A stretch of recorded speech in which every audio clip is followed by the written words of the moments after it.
My salutations to everyone present here, Pranam. The first talk my Guru, Swami Chinmayananji, gave was in the year 1951.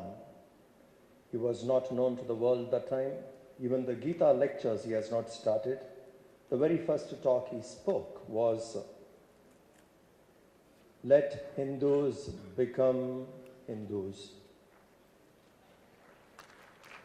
This is the first maiden lecture of Swami Chinmayananji in Pune. On December 24th, 1951, he spoke. In that lecture, this is the main point: let Hindus become Hindus. Because we are Hindus by birth, not by spirit. Because to understand or to be a Hindu by spirit, we should know Hinduism. We were not knowing Hinduism. Somewhere we lost track. We lost touch with Sanskrit, deliberately, intentionally, unintentionally. That's when the fall happened. We became strangers to our own culture. When we became strangers to our own culture, we became vulnerable to attacks from outside. If we were strong in our culture, in our understanding, we cannot be influenced by inferior thoughts. We lost track and therefore we were influenced.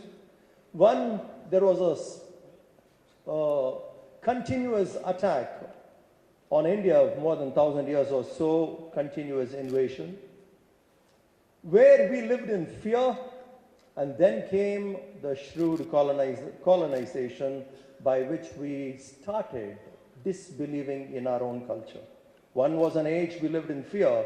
Second, when British took their control on us, we became somewhat averse or ashamed of our own heritage.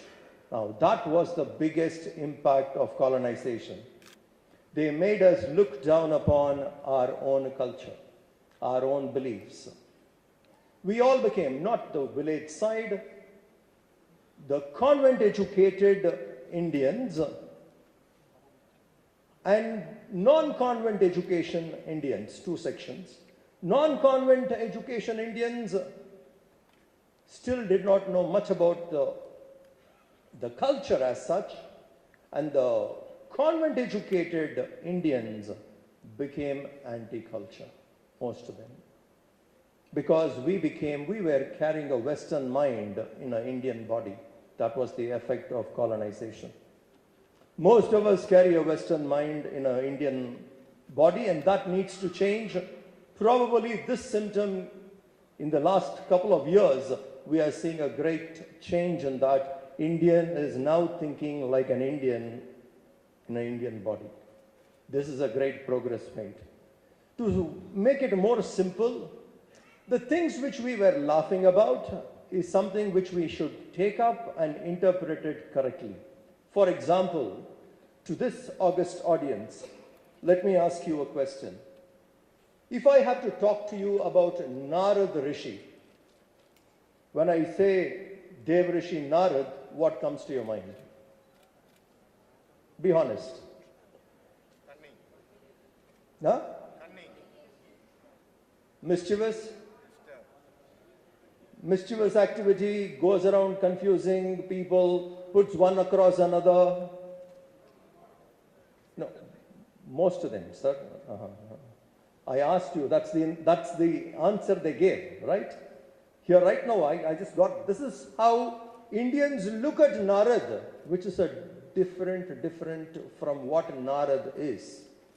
Our interpretation became like that. The place I come from, South India, if someone is dragging something little longer than what he should say, you know the way in which we say, stop this Ramayana.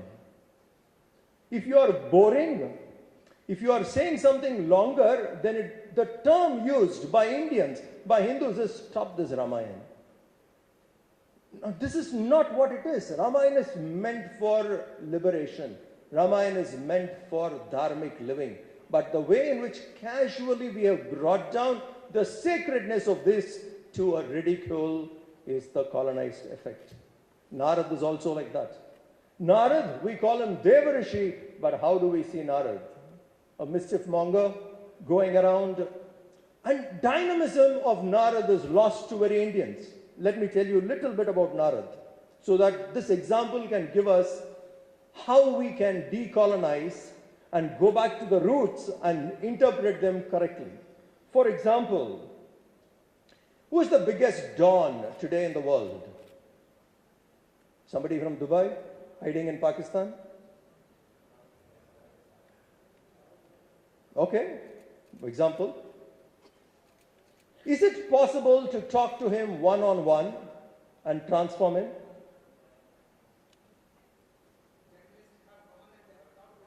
One minute. Sir, you have to have little patience. Let me finish. Is it possible, maybe possible, Ratnakar, the dacoit, was equal to that? The most wanted terrorist of that time, the most dreaded terrorist was Ratnakar. Narad went and transformed him. He changed that negative force to a positive force, and Valmiki gave us the best book, Ramayana.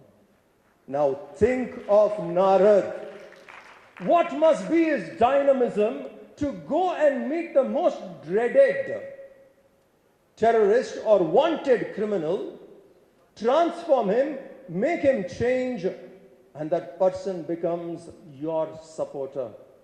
This ability is not easy. This is absolute intellectually dynamic person, Narad. Do we see Narad that way? Isn't it? Think. The real glory of him is not seen. This is not all. If we can go on Narad, I'll give you another example. Hiranyakashipu, who was there that time. And he was claiming he is the mighty man and everybody has to worship him. You take my name, forget the Lord, everything. Absolute materialistic mind. Narad Rishi decides to take on him. Narad decides, when Hiranyakashipu was on his family way, his wife Kayadu was on the family way, Narad goes, meets her. Do you understand what this is? Talks to her when Prahalad was in the womb. Thoughts of Narayana went into Prahalad when he was in the womb. You take an enemy, even before a danger could manifest, he went and prevented. And Prahalad comes out and takes on Hiranyakashipu. In today's term you will understand, this is called the first surgical strike. You understand? To whom did he attack? He went to the enemy, took on the enemy, implanted what he has to plant, and the child comes out turning against, supporting your cause. Narad inspired Vyasa. What a scholar Vyasa is. We say Vyasa is Vishala Buddhe. You have a touch of Narad inspiring Vyasa. Vyasa found himself incomplete. To a scholar, a mighty scholar like Vyasa, Narad inspired. Now this is Narad. But do we Indians see Narad that way? This is what I meant. Our own heritage, our own beauty, things which are so universal, we Indians don't even know, and we have not even appreciated it. Narad is just an example. We can go on anything. Today, desi cow, the Indian cow, A2 milk. Today we are waking up. 60 years we went with it. Please think. Today a desi cow, 1 liter milk is almost 120 rupees. Jersey 40 rupees, which creates A1 and we suffer by it. When it was there, that time we didn't understand. So we Indians have somewhere become strangers to our own glory. If we can get back to that, we win this war. Our books, our heroes, our concepts must be taken back to the people and interpreted correctly. Let Hindus become Hindus. Thank you.